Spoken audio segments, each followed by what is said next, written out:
وەزارەتی سامانە سروشتیەکانی هەرێم لە مانگی ئایاری ئەم ساڵدا بڕیاریدا چیتر نەوتی سپی بۆ هاوڵاتیان دابین نەکات و پارێزگاکان خۆیان هەوڵی دابینکردنی نەوت بدەن.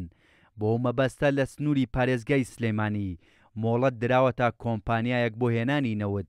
قایمقامی سلێمانیش ڕایگەیاند لە ئێسادا پرۆسەی دابەشکردنی نەوت بە کارتی زیرەک لە ڕێگەی ئەو کۆمپانیایی مۆڵەتی پێدراوە بەردەوامە و لەژێر چاودێری بەڕێوەبەرایەتی بەرهەمە نەوتیەکاندایە. مێستا کەرتی تایبەت ئەم نەوتەیەنێ و کەرتی تایبەتیش دابەشێکە لەژێر سەرپەرشتی بەڕێوەبەرێتی نەوتی کانزاکانی هەر محافزەیەگا هەر ئیدارەیەکە.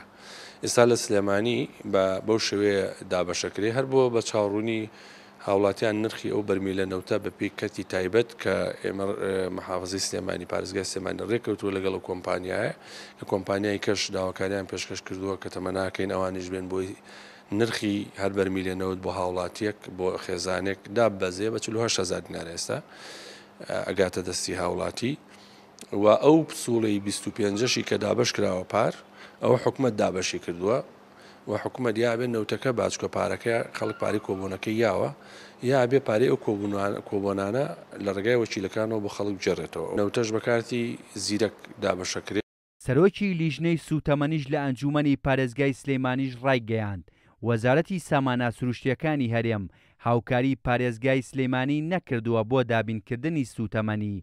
ئەو سوتەمەنیەشی لە ئێسادا دابین کراوە بۆ ئەم پارێزگایە بە هاوکاری و ماندووبوونی بەرپرسانی ئەم شارە بووە.